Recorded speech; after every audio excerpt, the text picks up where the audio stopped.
Сәлем достар, бұл Бастайық каналы. Және бүгінгі видеода күніне 3 жұмыртқадан жесе адам денесінде қандай өзгерістер болатыны туралы айтамыз. Көруге дайын болсаңыз, видеомызды бастайық.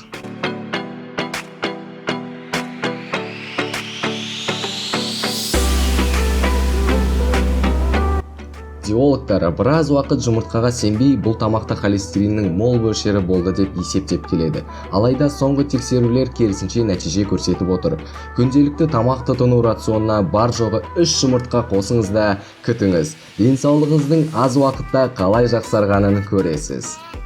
Сүйектер мен тістер. Дәріменсіз біздің ағзамызға кальций жақсы сіңбейді, ал жұмыртқа құрамында осы дәрумені бар санаулы азық түліктердің қатарына жатады. Тіс дәрігеріне жиі барғыңыз келмей ме? Ендеше тамақ мәзірінен жұмыртқа үзілмесін.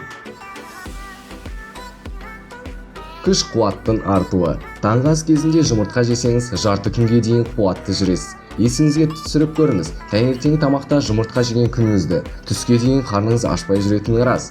Мұның құпиясы жұмыртқада қоректік заттар мен амин қышқылының мол болуы ағзаңыздың мығым ұстап жүруіңізге көмектеседі. Салауатты өмір салтын ұстанған адамдар үшін жұмыртқаның керегі зор. Дәрумендердің орнына. Көктемде әлсіз адамдардың ағзасында дәрумендердің жетіспеушілігі байқалады. Бұған дәріханадағы дәрумендер жиынтығын алып емделуге болады. Бірақ бұл үшін жұмыртқаны жесеңіз жеткілікті. Жұмыртқа құрамында А, Д, Е, В3, В6, В12 секілді дәрумендер, минералдар мен йод, цинк, кальций, магний, темір және фосфор секілді микроэлементтер бар. Диеталық азық-түлік. Жұмыртқаның құрамындағы лецитин мен холин ағзадағы майлар мен холестериннен тез арылуға көмектеседі. Жұмыртқада негізінен калория аз, сондықтан сымбатым бұзылады деп қауіптенудің қажеті шамалы. Өткір көз. Бұлардан басқа жұмыртқаның сарысында лютеин мен зеаксетиннің бай қоры бар. Бұл адамда катарактаның пайда болуын алдын алады. Бұдан басқа аталып өткен А дәруменің маңызы да зор. А дәруменсіз адамда тіпті бала жастан ақшам соқыруына шалдығу қауіптілігі басым болады. Нәруызды қуат. Бір жұмыртқаның құрамында шамамен 6 грамм нәруыз бар. Бұл 3 жұмыртқа бір кесек етті ауыстыра алады деген сөз.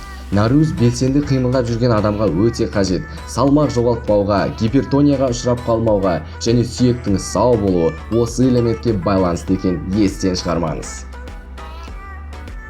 Жүректің қызметін нығайту. Жұмыртқаның құрамындағы фолий қышқылы қан айналуын арттырады. Одан басқа жүрек, қан тамырлары қызметін жақсартады. Міне, сондықтан дәрігерлер жұмыртқаны үнемі тұтынуды ұсынады. Достар, видео ұнаса лайк басып каналға тіркеліңіздер. Сіздермен болған Бастайық каналы, ал мен жаңа видеомды жасауды бастайын.